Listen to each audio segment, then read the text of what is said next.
Vous pénétrez ici dans l'un des endroits les plus mystérieux et les plus méconnus de toute la Terre.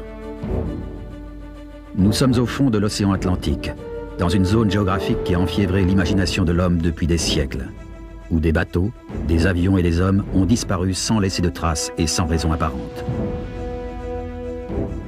La plupart ont fini ici, dans le silence et l'obscurité des profondeurs. Ceux qui connaissent cette région lui ont donné des noms éloquents. Le cimetière des égarés, la mer porte-malheur, la 4e dimension. Mais pour beaucoup de gens, elle n'a qu'un seul nom, qui intrigue tous ceux qui en entendent parler.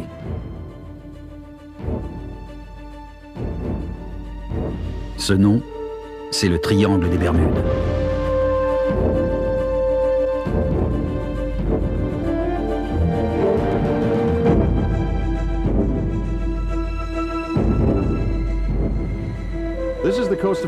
Nous sommes sur la côte de Floride, au bord du triangle des Bermudes. Bonsoir, je suis Richard Crenna. Plus d'1 millier de personnes, plusieurs centaines de bateaux et des douzaines d'avions sont entrés dans le triangle et n'en sont jamais ressortis. Beaucoup disent avoir ressenti des forces étranges qui ont endommagé leurs bateaux ou leurs avions. Quelles sont donc ces forces bizarres qui ont fait du triangle des Bermudes ce cimetière fatal? Faut-il croire au mythe selon lequel les disparus auraient été enlevés par des extraterrestres, transférés dans un univers parallèle ou même entraînés dans un autre espace-temps? Ou ont-ils juste été victimes de phénomènes naturels extraordinaires, plus puissants que tout ce qu'ils auraient pu imaginer? Nous allons lever le voile sur cette région perfide et vous révéler certains de ses secrets. À l'aide d'engins de plongée à grande profondeur, nous examinerons des épaves, ces fantômes des profondeurs qui jonchent les fonds marins. Nous enquêterons sur les cas les plus déconcertants de l'histoire du triangle des Bermudes. La légende remonte à l'époque de Christophe Colomb, il y a 500 ans. Le triangle des Bermudes couvre plus d'1 million de kilomètres carrés entre la Floride, les Bermudes et Porto Rico. Des incidents inexpliqués s'y sont produits. En 1963, le Marine Sulphur Queen, un cargo de 130 mètres, avec 39 hommes à son bord, disparaît. 6 mois plus tard, 2 KC-135, de gros avions ravitailleurs de l'US Air Force, se volatilisent littéralement. Un remorqueur, le Good News, se voit confronté à des forces inconnues alors qu'il tracte une barge de 2500 tonnes dans le triangle. En 1948, un DC-3 parti de San Juan à destination de Miami avec 36 personnes à bord disparaît, alors qu'il venait de recevoir de la tour de contrôle les instructions pour se poser et apercevait déjà la côte.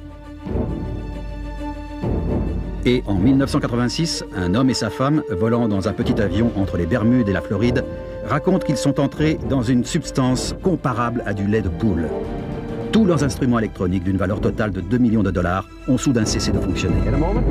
Mais tout de suite, le plus célèbre de ces mystères, la disparition de l'escadrille 19, 5 bombardiers de l'US Navy avec 14 hommes d'équipage en décembre 1945. Toutes les réponses sont là, dans les profondeurs.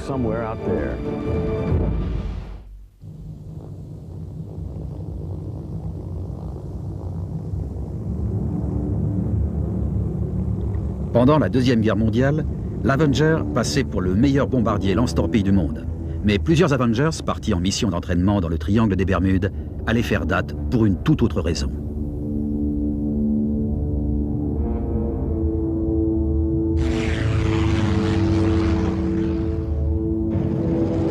Bowers, ici Taylor. Ma boussole ne fonctionne pas. Que dit la vôtre? Je n'ai aucune idée de l'endroit où on est. On s'est perdu après ce dernier virage. Pour Everglades, AFT 28, lieutenant Taylor, vous nous recevez? Affirmatif, nous venons de survoler une petite île. Nous ne connaissons pas notre position, il semble que nous soyons perdus. Ici pour Everglades, je suggère qu'un autre avion avec une boussole qui fonctionne prenne la tête. Bien reçu. C'est vraiment bizarre, on n'arrive pas à retrouver l'ouest. Impossible de s'orienter. Si seulement on retrouvait l'ouest, on pourrait rentrer au bercail. On va trop au nord au lieu de l'est. Il pourrait y avoir n'importe quoi devant nous, on ne verrait rien. Escadrille 19, écoutez. Il faudra faire un amérissage forcé, sauf si on peut se poser. À tous les avions, restez en formation serrée. Dès qu'un avion a moins de 40 litres, on tente un amérissage.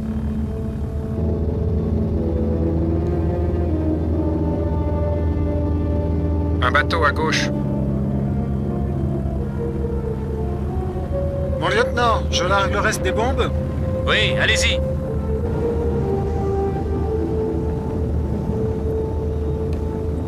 Pour Everglades à FT-28, avez-vous reçu mon dernier message? Passez sur 3000 kilocycles. On va peut-être devoir amérir, mon lieutenant.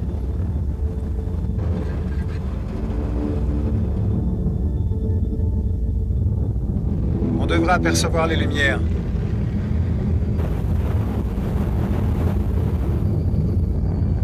Pour Everglades à FT-28, répondez, escadrille 19, escadrille 19. 14 hommes de la Navy volaient dans 5 avions tels que ceci. L'Avenger, un bombardier lance-torpille, le plus gros monomoteur utilisé pendant la Deuxième Guerre mondiale. La disparition de l'escadrille 19 le 5 décembre 1945 reste la plus marquante de toutes les tragédies du triangle des Bermudes. C'est l'une des pires catastrophes aériennes de l'histoire. On lance aussitôt des recherches en mer, mais elles restent vaines. Les familles des disparus accusent la Navy de vouloir étouffer l'affaire. Une commission d'enquête finit par déclarer que l'escadrille a disparu pour causes inconnues. Cette affaire est décrite comme la plus étrange sur laquelle on n'ait jamais enquêté dans les annales de l'aéronavale. On passe au crible plus de 900 000 km² d'océan, en vain. À l'annonce de la catastrophe, la Navy envoie sur les lieux un avion de secours avec 13 hommes. Lui aussi disparaît. L'instructeur de l'escadrille était le lieutenant Charles Taylor, un pilote de combat expérimenté. Muté depuis peu à Fort Lauderdale, il ne connaissait pas la région.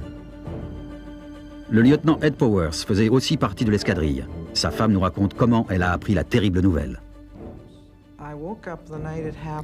Je me suis réveillée la nuit où c'est arrivé, vers minuit, et j'ai appelé la base parce que j'avais un mauvais pressentiment.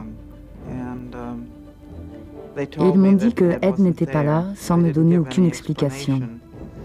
Le lendemain, j'ai entendu à la radio que 5 bombardiers étaient portés disparus à la base aéronavale de Fort Lauderdale. Et j'ai tout de suite su que c'était eux. À l'époque, certains croient que les pilotes ont été enlevés par des extraterrestres.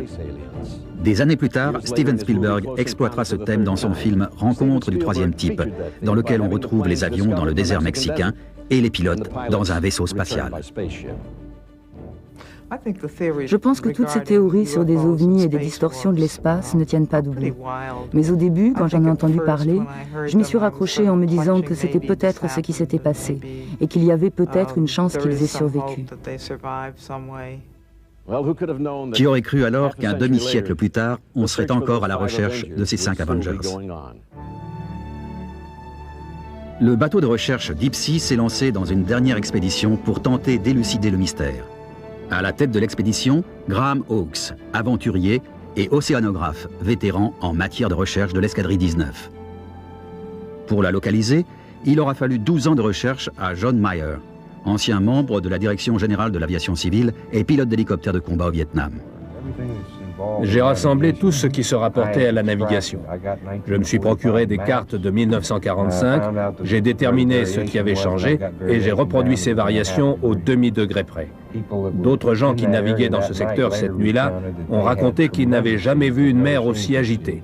Quand le premier pilote s'est crashé, Taylor avait dit une demi-heure plus tôt, « Quand le premier gars descendra, on tentera tous un amérissage forcé. » Et le premier gars a améré. Et la météo était si mauvaise qu'ils ont perdu tout contact visuel? Je pense, oui. Donc ils n'ont pas délibérément désobéi aux ordres. Ils ont perdu le contact et ça a été chacun pour soi. Là, à un moment donné, suite à une décision du chef d'escadrille ou à une mutinerie des pilotes, ils ont viré à 180 degrés à l'ouest, ce qu'ils auraient dû faire depuis le début. Mais ils croyaient être au-dessus du golfe du Mexique, et l'ouest est en plein océan. Absolument. C'est une erreur plutôt grave. Et ça, c'est la première supposition scientifique, là où il y a un petit rond. Et cet endroit s'est avéré être à environ 6 km au nord de la position que j'ai finalement déterminée qui est ici. C'est donc la version corrigée. Exactement. Il n'hésite pas à faire une croix au milieu de l'océan. On va fouiller cette zone. On est limité par le temps. Si les avions sont là, on les trouvera. Mais vous savez, l'océan est immense. Franchement, John, si on les trouve, je vous tirerai mon chapeau. Je le mangerai même. Ok, j'adorerais voir ça. Meyer fonde de grands espoirs sur ce projet, car retrouver les Avengers est devenu une obsession pour lui. Il a déjà essuyé des déconvenues. 5 ans auparavant, Lors d'une expédition similaire, il a localisé l'épave d'un Avenger. Mais une fois remontée à la surface, on s'est aperçu qu'elle n'appartenait pas à l'escadrille 19. Graham Hawkes a connu le même genre de déconvenue il y a quelques années quand il a découvert un groupe de 5 Avengers. Il avait alors déclaré qu'ils étaient peut-être de l'escadrille 19, mais la presse avait déformé ses propos et affirmé que les Avengers disparus avaient enfin été retrouvés. 2 jours plus tard, Hawkes avait tenu une conférence de presse pour rétablir la vérité. Nous sommes au regret de devoir vous dire que nous avons acquis la certitude que les 5 avions trouvés n'appartenaient pas à l'escadrille 19. La recherche des Avengers n'a donc rien de nouveau pour ces 2 hommes. Mais pour corser l'affaire, on sait que près de 150 Avengers se sont abîmés au large de la Floride pendant la guerre. Pour Graham Hawkes, la découverte de l'escadrille 19 serait un prélude idéal à son but ultime, plonger en solo jusqu'au tréfonds de la planète. Considéré comme l'un des innovateurs les plus renommés en matière d'océanologie et d'exploration sous-marine, il est un peu l'Enzo Ferrari de la mer. Hawkes dirige le groupe d'exploration océanographique de Californie. Il a dessiné de nombreux submersibles et partage le record mondial de profondeur de plongée sous-marine en solo.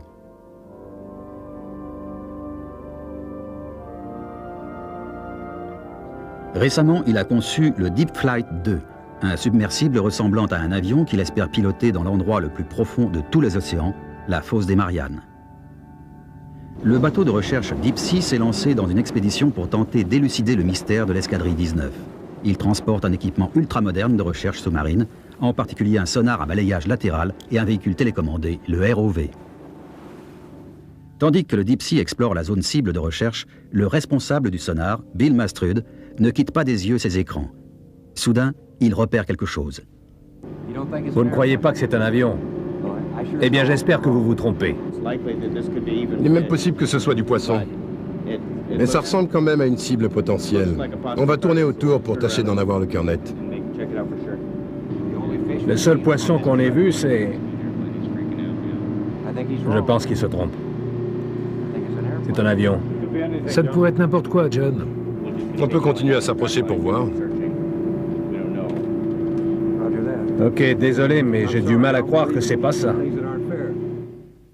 Il s'avère que ce n'est pas un avion. La déception de John Mayer augmente au fur et à mesure que les recherches s'intensifient. Ça fait 12 ans que je travaille là-dessus. Et tout le monde dit que je suis fou. La Navy, les gardes-côtes, tous. Je suis peut-être fou, mais là, je pense que j'ai raison. Les recherches se poursuivent quand soudain, une grosse tempête se met à balloter le bateau. L'équipe décide alors d'abandonner les recherches, n'ayant trouvé aucune trace d'épave d'avion.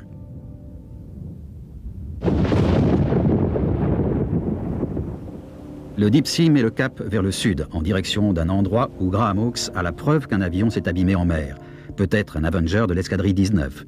D'ordinaire, le Deep Sea parcourt les mers à la recherche d'épaves de galions espagnols, dans le cadre d'un projet de recherche scientifique. En cherchant ces trésors du passé, l'équipe a découvert des centaines de bateaux et d'avions contemporains. Ils utilisent maintenant leur équipement ultramoderne et leurs années d'expérience pour tenter d'élucider les mystères du triangle des Bermudes. Tandis que le ROV s'enfonce dans l'océan, on fait une découverte surprenante à 750 pieds. Aucune erreur possible, c'est un avion, un Avenger. FT-87. FT-87, quelle est la profondeur? 767 pieds. Baissez un peu la caméra. Parfait. Regardez le canot pneumatique. Juste derrière le... Là. Je crois que c'est là. Il devrait y avoir une inscription dessus. Oui, il est à l'intérieur. Mais la porte est fermée. Sur l'autre Avenger, il était à tribord. Je me demande s'il y en a 2. La verrière principale est arrachée, mais il reste la cloison. On dirait que le pilote a pu se dégager. Et le reste de l'équipage a dû sortir par un trou à tribord qu'on n'a pas encore vu. Ne pas se tenir sur la passerelle pendant que l'aile se replie. Cette peinture tient rudement bien. Essayez de voir la tourelle de la mitrailleuse. On devrait arriver à pénétrer à l'intérieur. Il y a tellement de trucs là-dedans qu'on a du mal à se frayer un chemin. Les caméras retransmettent des images étonnantes. Dans cet environnement hostile, La pression est si forte qu'elle écraserait des poumons humains. Cet Avenger, à l'allure jadis si fière, est maintenant recouvert d'une couche de bactéries qui se multiplient sur le fer, et le cockpit est envahi d'anémones de mer et autres petits animaux qui ont élu domicile. C'est surprenant à 750 pieds. Essayez de passer de l'autre côté avec le ROV. Grâce au propulseur et au gouvernail, le pilote peut manœuvrer le ROV de façon à voir l'avion de plus près. C'est la trappe d'accès au canot pneumatique. On dirait qu'elle est ouverte. Ben oui. Vous pouvez vous rapprocher? Ça veut dire que le pilote est sorti à tribord et a au moins déployé le canot. Regardez ce corail blanc sur le canon de la mitrailleuse. Un petit peu de poésie. L'équipage est impatient d'examiner les numéros de série pour savoir s'il s'agit de l'escadrille 19. Bon, faudrait qu'on repère le numéro. Il doit être sous cette étoile-là. Recouvert par cette vase, voyons voir si on peut la dégager. Oui, si vous mettez la soufflerie, ça n'abîmera pas la peinture. Allons-y. Je vais aspirer l'eau et la remplacer par de l'eau propre. On commence à voir le fuselage, une série de rivets. Vous pouvez vérifier? Le numéro doit se trouver juste à cet endroit. En tout cas, ils ne sont pas... Le sort de l'escadrille 19 restera donc un mystère. Quelque part dans ces étendues marines, le secret sur ce qui est arrivé à ces 5 bombardiers reste bien gardé dans les profondeurs obscures du triangle des Bermudes, du moins pour le moment.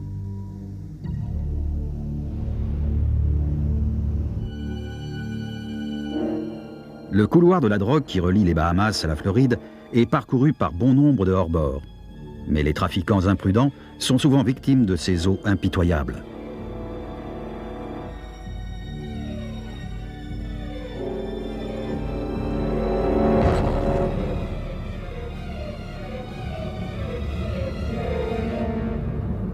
Ils finissent ici, vaisseaux fantômes échoués sur les fonds marins.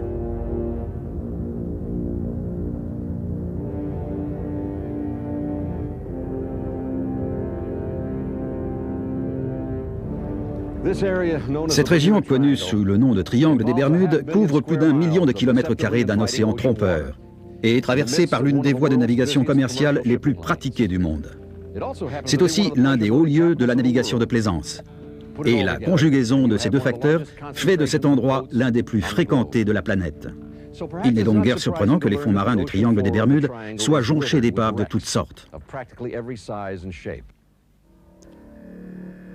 Le Deep Sea est tombé sur les vestiges d'un voilier de course élancé, le Yankee Girl.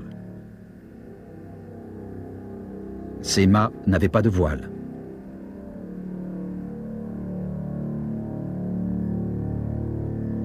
Bizarrement, elles étaient toutes arrimées et les écoutilles étaient grandes ouvertes. Pour tout bon marin, cela indique que quelque chose s'est passé et que ce bateau a fini par sombrer, victime de circonstances mystérieuses dans le Triangle des Bermudes.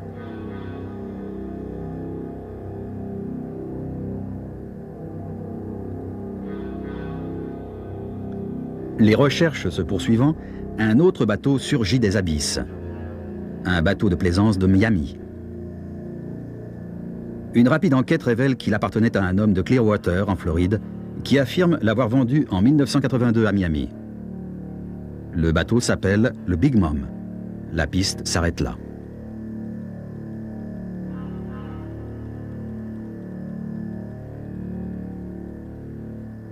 Les hublots et les écoutilles ont été arrachés par la pression de l'air contenu dans la coque. Le gouvernail et le servomoteur de barre sont manquants, peut-être à cause du choc du bateau contre le fond.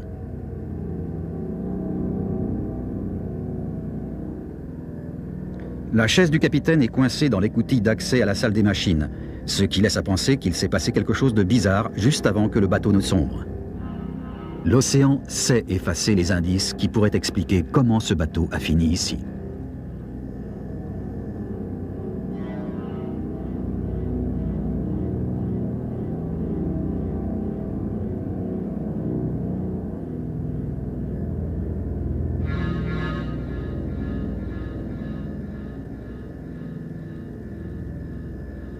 Encore une disparition dans le Triangle des Bermudes qui restera inexpliquée. L'un des mystères les plus troublants remonte à mars 1918, lorsque l'USS Cyclops, un navire ravitailleur de la Navy, d'une capacité de 19 000 tonnes, quitte la Barbade pour Baltimore. C'est l'un des plus gros navires de l'époque, son équipage compte 309 hommes. Et soudain, quelque part dans le triangle des Bermudes, le Cyclops disparaît. Pendant des années, les scientifiques ont essayé d'expliquer la disparition de ces bateaux, et ils ont émis plusieurs théories fascinantes, comme celle des lames de fond, des vagues gigantesques qui semblent venues de nulle part et submergent un bateau avant qu'il ait le temps de réagir.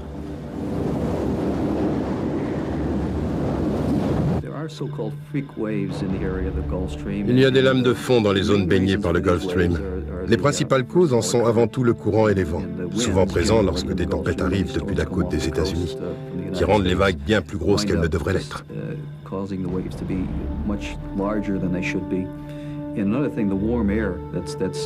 Il y a aussi autre chose. Les masses d'air chaud qu'on trouve au-dessus du Gulf Stream alimentent les tempêtes. Si bien qu'on se retrouve avec des creux non plus de 3 mètres, mais de 4, 5, 6 mètres. Alors, quand on est dans un petit bateau la nuit, et qu'en l'espace d'un quart d'heure, on rencontre des creux qui passent de 3 à 5 mètres, ça peut mal finir, surtout si tout le monde est en bas à dormir. Il y a des lames de fond dans le triangle des Bermudes. Et à vrai dire, il y a un cas très intéressant que nous venons de finir d'étudier. C'est une lame de fond qui s'est propagée jusqu'à la côte est de la Floride et qui a frappé Daytona Beach de plein fouet.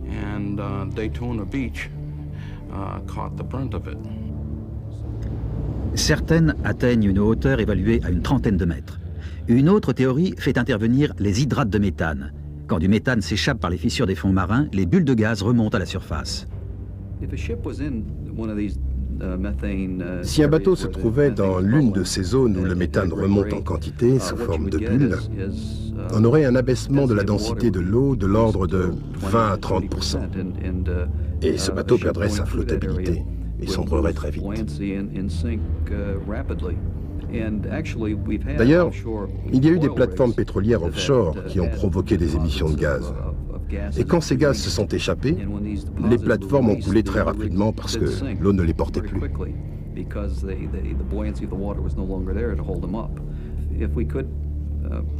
Si on pouvait affirmer que des bulles de méthane remontent à certains endroits du triangle des Bermudes, on pourrait peut-être relier ce phénomène à certains problèmes qui sont apparus là-bas, ces disparitions inexpliquées. Cette théorie est étayée par des études océanographiques qui ont établi que le sol du triangle des Bermudes est l'un des plus riches en hydrocarbures gazeux du monde.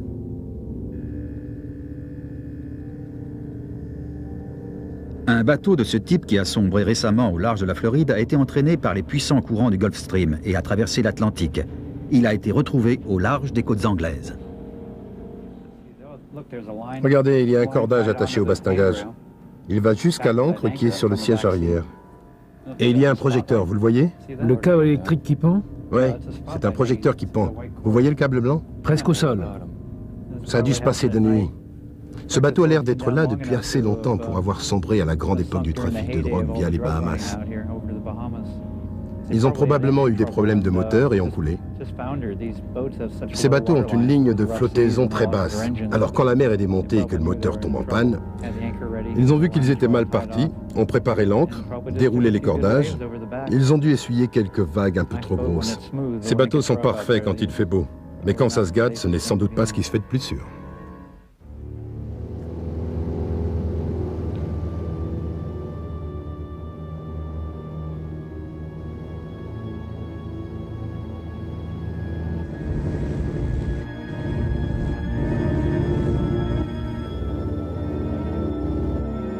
Tour de contrôle de Miami, ici Piper N3994F, en route pour Nassau.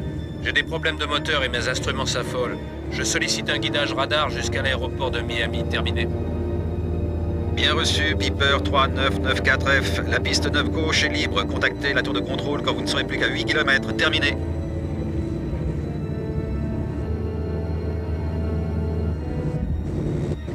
Mayday, Mayday. Ici Piper N3994F. Je perds de l'altitude, je vais amérir. Je dois être à 30 km à l'est. Bien reçu, Piper. Ici la tour de contrôle de Miami. On vous suit sur le radar. On envoie les secours. Bonne chance.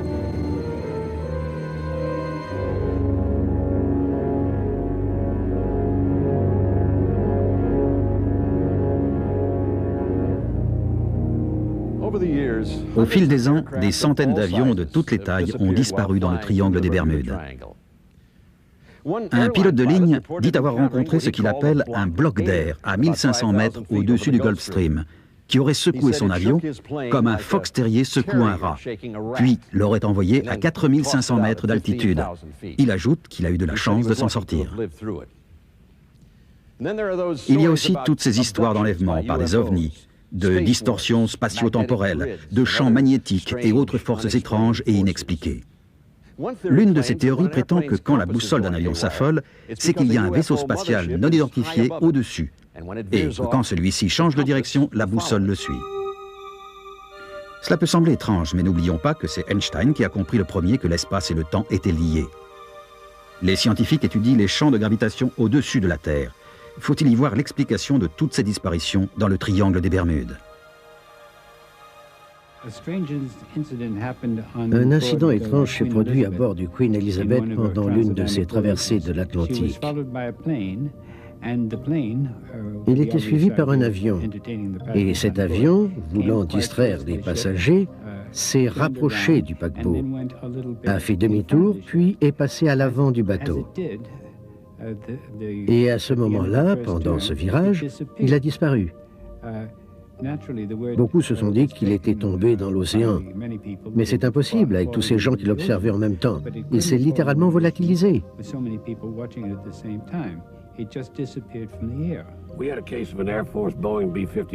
On a eu le cas d'un Boeing B-52 Superfortress de l'US Air Force qui rentrait des Açores aux Bermudes.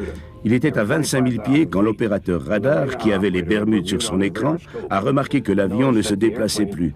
Il a aussitôt appelé les pilotes. Ces derniers ont contacté les Bermudes qui avaient le B-50 sur leur radar. Personne ne peut expliquer pourquoi, pendant 1 heure, avec 4 moteurs et 2 réacteurs à plein rendement, cet avion n'a pas bougé d'1 pouce. Les pilotes ont pris de l'altitude, perdu de l'altitude, mais rien de ce qu'ils ont tenté n'a pu faire changer la position de l'avion pendant environ 1 heure. Ce n'est qu'alors qu'il a commencé à s'éloigner de ce champ de force. Nul ne sait ce que c'était et l'avion a fini par atterrir aux Bermudes. Ils avaient consommé l'équivalent de 70 minutes de carburant de plus que ce qu'ils consommaient habituellement et officiellement sur les registres, il n'y a aucune explication. Depuis de nombreuses années, des ovnis ont été signalés dans le triangle des Bermudes. Ils sont plus fréquents au-dessus du triangle des Bermudes que dans d'autres régions maritimes. Mais on en a vu à peu près partout sur la Terre, et particulièrement au-dessus des mers. Je pense que d'ici quelques années, on saura à quoi s'en tenir, parce qu'ils existent. Qu'ils soient le reflet de quelque chose qui s'est produit dans le passé ou, comme je me le suis souvent demandé, que ces ovnis que nous voyons aujourd'hui viennent de notre propre avenir. L'explication peut-être la plus étrange avancée pour expliquer ces disparitions est l'idée que le triangle des Bermudes se trouverait à l'emplacement du continent perdu de l'Atlantide. Certains croient que des astronautes des temps anciens venus d'autres mondes se rendent régulièrement sur l'Atlantide et que de temps en temps, ils ramènent un humain avec eux. Nombreux sont ceux qui croient que l'Atlantide se situe dans le triangle des Bermudes, tout près des îles Bimini. C'est là qu'on trouve la mystérieuse route de Bimini. Graham Hawkes est allé enquêter sur place. Ça, c'est la route Est. Et cette ligne sombre là-bas, c'est la route Ouest. Elles sont distantes d'une quinzaine de mètres et font à peu près 5 mètres de large. On va avancer de ce côté et jeter l'ancre au sud de l'île. C'est donc une autoroute à 2 voies. Oui.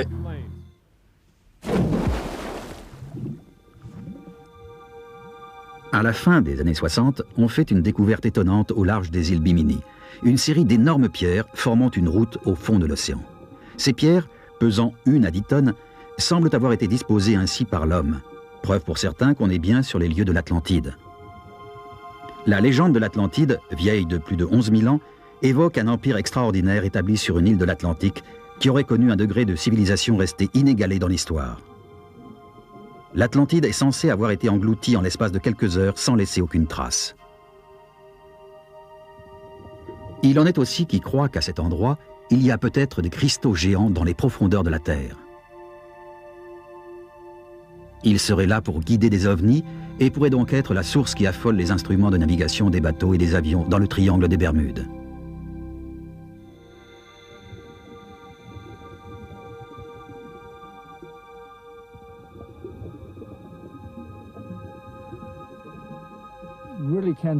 On voit bien pourquoi certains croient que ça a été fait de la main de l'homme.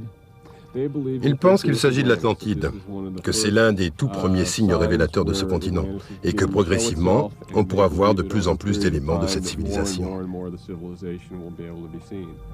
C'est sûr que quand on y croit, on voit cette route. Certains alignements sont troublants, mais quand même pas suffisamment convaincants. C'est difficile de trancher dans un sens ou dans un autre. Et il n'y a rien qui puisse faire pencher la balance. Mais il y a un peu trop d'uniformité dans cet alignement pour qu'il soit seulement dû à la nature.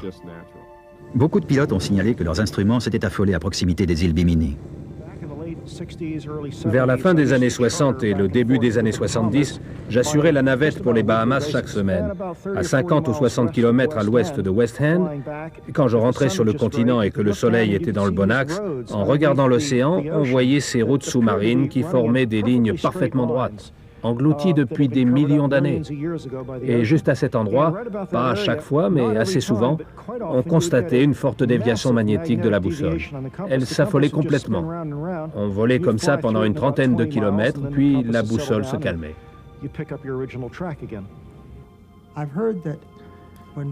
J'ai entendu dire que quand les bateaux et les avions passent dans le triangle des Bermudes, il arrive que leurs instruments s'affolent.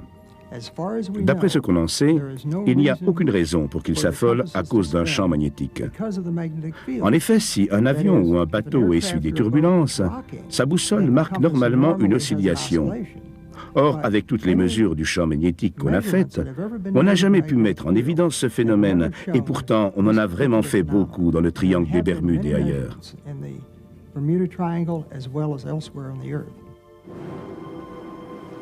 On a souvent constaté que les expériences des aviateurs étaient en contradiction avec la réalité scientifique. Les hommes du Deep Sea font une découverte extraordinaire.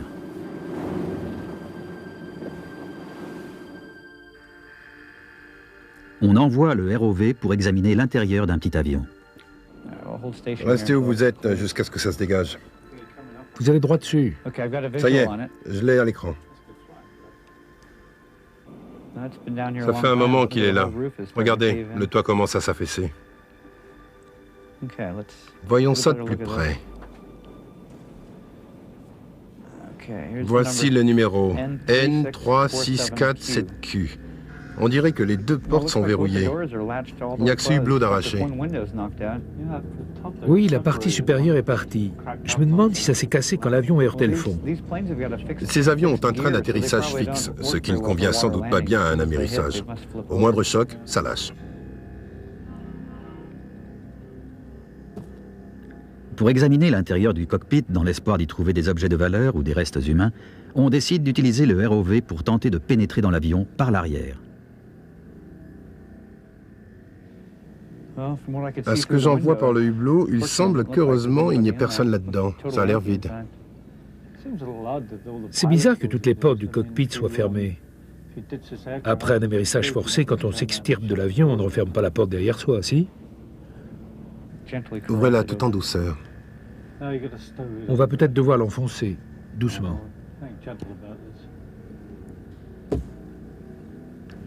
Allez, on y va. Boum. Elle est efficace, cette barre. Ça y est, les gonds ont sauté. C'est vraiment pas construit en dur. On voit la structure en nid d'abeille. Ce côté s'ouvre tout seul. Et voilà. Et vous avez réussi à ouvrir? Sous la poussée du ROV, la porte commence à s'effriter, ce qui permet au submersible d'avoir une image nette de l'intérieur de l'avion.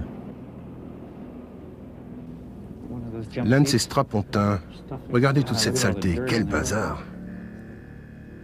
Il n'y a rien du tout, ni objet de valeur, ni cargaison mystérieuse.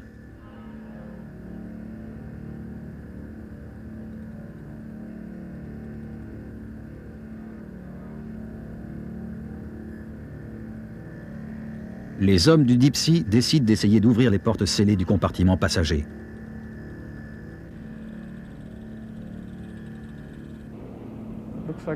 On dirait que tout ce qu'il y a dans le cockpit, c'est cette espèce de cartable.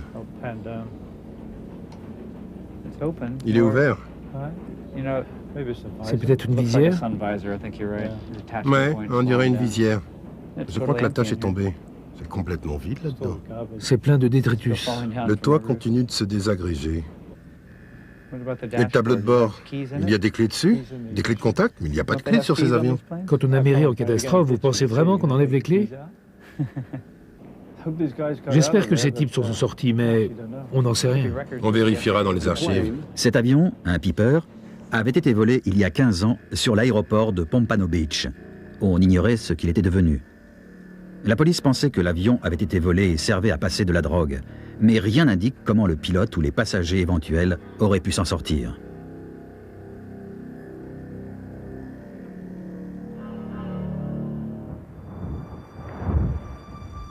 Dans le triangle des Bermudes, une belle journée peut très vite tourner au cauchemar.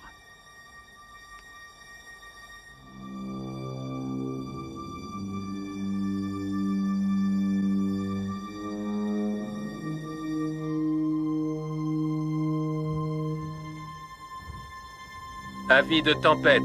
Des vents violents provoqueront des orages forts à très forts. Il est recommandé à tous les bateaux d'accoster immédiatement sur le rivage le plus proche.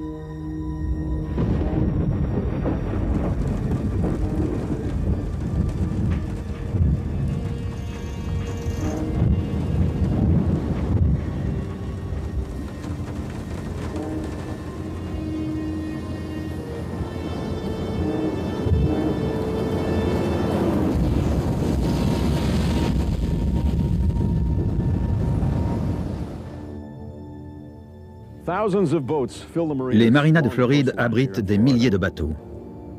Chaque jour, ils sont un nombre indéterminé à s'aventurer dans les eaux du triangle des Bermudes.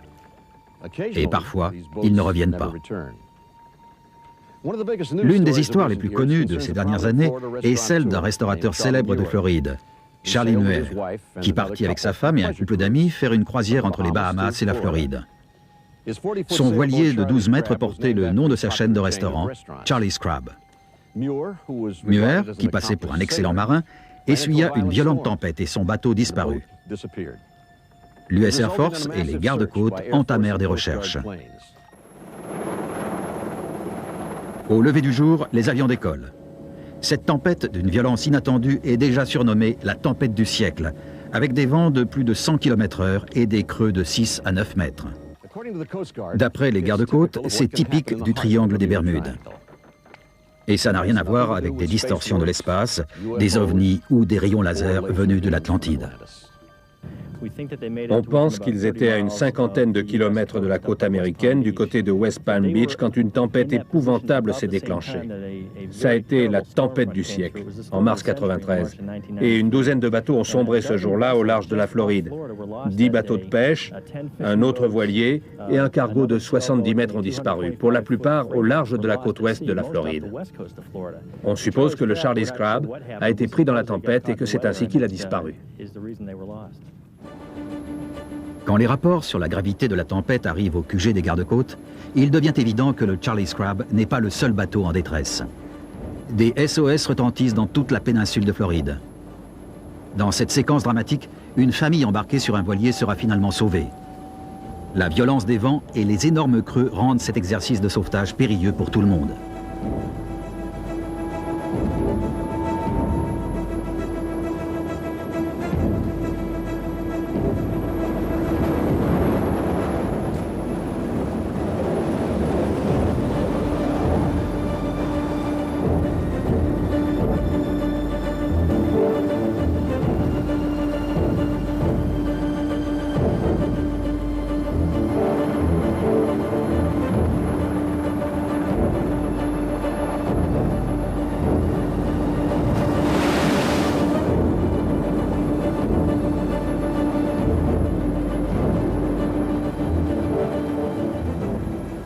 À la fin de la journée, 162 personnes auront été arrachées par les gardes-côtes aux flots meurtriers de l'Atlantique et du golfe du Mexique. Mais aucune trace du Charlie's Crab.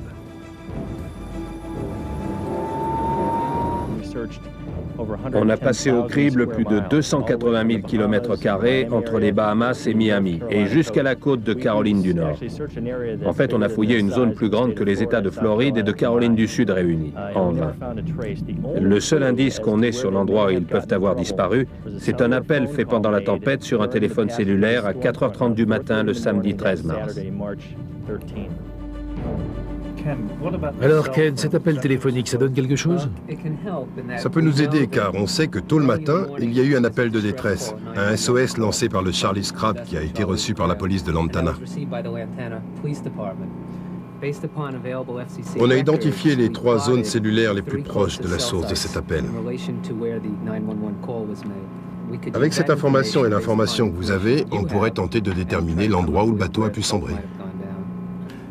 Ça collerait avec l'idée qu'il a chaviré très vite, que son antenne VHF est tombée à l'eau et qu'il a dû utiliser son téléphone cellulaire pour l'appel de détresse. Si on met tout ça bout à bout, et si c'est bien ça, alors il doit se trouver par là. L'équipe se fait également aider par une femme skipper qui travaillait pour Charlie Muir. Qu'est-il arrivé au Charlie's Crab? Je pense que le bateau a coulé très vite. Il a sans doute chaviré. Cette tempête était d'une violence inouïe et elle est arrivée très vite. Et à l'endroit où le bateau était censé se trouver au début du Gulf Stream, les vagues peuvent atteindre une hauteur énorme. Et quelqu'un qui se retrouve dans une telle situation peut très vite avoir de gros problèmes. Au début des recherches, le sonar indique la présence d'un gros bateau. Le Deep Sea vire de bord pour aller s'en assurer. Mais le sonar semble brouillé par la proximité de l'épave. Les chercheurs envoient le ROV pour constater l'étendue des dégâts et examiner ce qu'ils espèrent être le Charlie's Crab. Vous devriez l'avoir à l'écran. Le voilà. Qu'il est moche, c'est un gros chalutier ou quelque chose comme ça. Il y a une immatriculation. On peut s'approcher de l'arrière? Vous arrivez à lire? Corpus? Corpus? Corpus Christi, Texas. Ah, Corpus Christi. C'est un gros chalutier, il doit faire dans les 35 mètres de long. Vous voyez ce motif peint sur la proue? Ces bandes jaunes? Ils viennent de découvrir un gros bateau de pêche appartenant à un Texan. Celui-ci dit que son bateau rentrait au Texas quand il fut pris dans une tempête soudaine. Mais l'examen du bateau révèle que les portants qui tiennent les filets de pêche sont bloqués en position verticale, position qui rend le bateau instable et ne peut que favoriser le chavirement. Très coûteux et quasi neuf au moment de son naufrage, le Michael J portait le nom du plus jeune fils de son propriétaire. Non seulement le Deep Sea n'avait pas réussi à retrouver ce qu'il cherchait, l'épave du Charlie's Crab, mais au cours des recherches, le triangle des Bermudes lui avait joué un sale tour en confisquant son précieux sonar à balayage latéral, pris dans un câble de cette épave couverte de rouille. La situation était grave. C'est ça qu'on a heurté. À une douzaine de mètres du pont, c'est ça qui nous coince. Ce câble pend le long de la coque. Peut-être qu'on pourrait le couper à ce niveau-là, on pourrait le coincer, le prendre en sandwich contre la coque et cogner dessus jusqu'à ce qu'il lâche.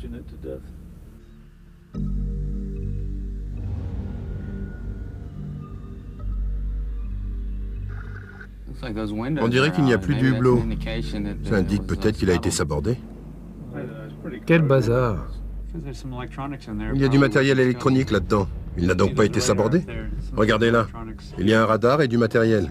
On ne saborderait pas un bateau avec du matériel électronique à bord. Le Michael J a donc été retrouvé.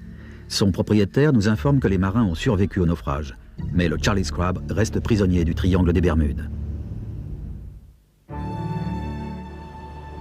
Il y a 500 ans, Christophe Colomb remarquait déjà qu'il se passait des choses bizarres ici. Et depuis, cette zone reste baignée de mystères. Et au fil des ans, la légende n'a fait que s'amplifier. Pourtant, vous l'avez vu, la plupart de ces mystères ont pu être expliqués. Les scientifiques en savent bien plus aujourd'hui sur les profondeurs, la météo, les lames de fond et autres phénomènes qu'il y a 20 ou 30 ans. Mais même aujourd'hui, l'océanographie en est encore à ses premiers balbutiements. Il reste sûrement des découvertes fondamentales à faire dans les océans. Par exemple, dans les zones sur lesquelles nous travaillons ici, dans le triangle des Bermudes, on a trouvé des trous dans la structure du sol, des trous de 100 mètres de diamètre. Ils font sans doute partie d'un système très ancien. Alors si ces trous ont pu rester inconnus jusqu'en 1994, alors qu'ils sont à 10 km à peine au large de Miami, nous n'avons aucune idée de ce que nous avons encore à découvrir dans les profondeurs. Même si les connaissances scientifiques actuelles nous laissent à penser que le triangle des Bermudes est un endroit où il ne se passe rien d'anormal, je ne peux pas affirmer avec une certitude absolue qu'il n'y a pas là-bas quelque chose qu'on découvrira un jour et qui changera notre vision scientifique de cette zone. En attendant, les théories sur les extraterrestres continueront de nous fasciner et de nous intriguer. Et qui sait, ce n'est pas non plus complètement impossible.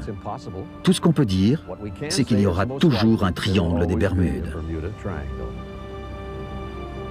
I'm Richard Kremen.